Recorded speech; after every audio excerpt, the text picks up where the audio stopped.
Starfield is a game that's been in development at Bethesda for a long time now, nearly 7 years, and they've sank hundreds of millions of dollars into this thing, so of course, it's going to be highly anticipated. A lot of people wondering, will it live up to the hype? Will they be disappointed? Will it be another Bethesda buggy mess? And then, of course, you saw a couple controversies explode just a few days before the official public release. Streamer meltdowns and mass refunds. Players boycott Starfield over Pronouns controversy. We covered it right here. My friend Az from the channel Heel vs. Babyface, out of his 30 hours of playing Starfield, about a 2-minute clip of him ranting went viral. And when I say went viral, I mean went absolutely viral, with nearly everybody talking about this, almost every big streamer, every big reaction channel making some sort of statement about what Az thought. And of course, he was complaining about all the modern day identity politics in the game, which has impacted really every aspect of the entertainment industry, whether it's movies, TV shows, comic books, video games, you name it, and the woke agenda is there. But how would it affect this game, and how would it affect everyone else's enjoyment of it? Well, here we are, just a few hours after the reviews are officially open for Starfield, and we've got a little bit of controversy. Starfield is currently being review bombed on Metacritic. I like how whenever there's a negative reaction to something, we call it review bombing just instinctually. Whenever you have just mass 10, 10, 10, 10, 10, 10, 10, even from people that it's clearly organized, clearly didn't play the game either, that's not called review bombing. There's just nothing wrong with that, apparently. But at one point in time on PC, it was down to a 4.5 over on Metacritic, and you can see a lot of these scores. And interestingly enough, most of these reviews have nothing to do with identity politics. It just has to do with the quality of the game.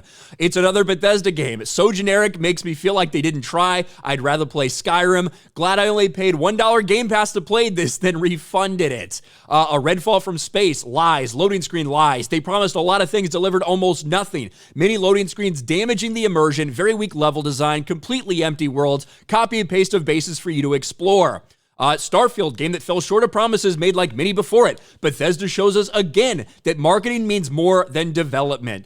Absolutely the worst single-player Bethesda game ever made. I gave Starfield a fair chance. It's rather jarring. The core Bethesda dev team is so unwilling to evolve for so many years, treading the same ground. They've actually regressed in quite a few places. Now, when we go, that score has recovered a little bit. And in all likelihood, it's because now you have the Starfield community urging people to go and review this thing, urging people to go give it a positive review because they're being review bombed. Now, whether that's that they say it's from PlayStation fanboys or people that are mad about Pronouns, whatever it is, you see this with everything.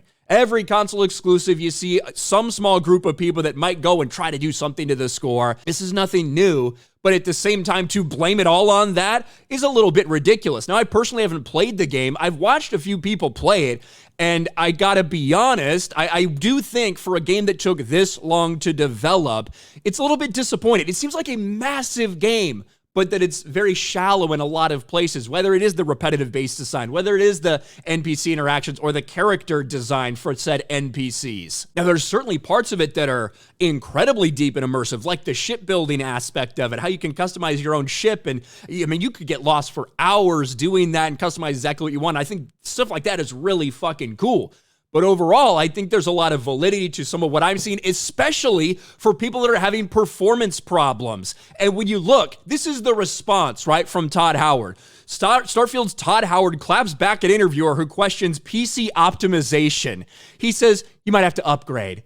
There's people that have the top tier equipment that are having problems with Starfield right now. That's just a reality. You got people with high-end graphic cards, high-end processors that are having massive problems running Starfield. But let's go look at some of these reviews right now. Again, up to a 5.2 with a lot of 10s coming in. All right, I don't like all this review bombing from straight-up haters, so I'm going to give it a 10. One of the best Bethesda games ever made. The negative reviews are from a certain fan base. We all know them. Again, these are people that are going there to try to counteract the review bombing with positive review bombing of their own.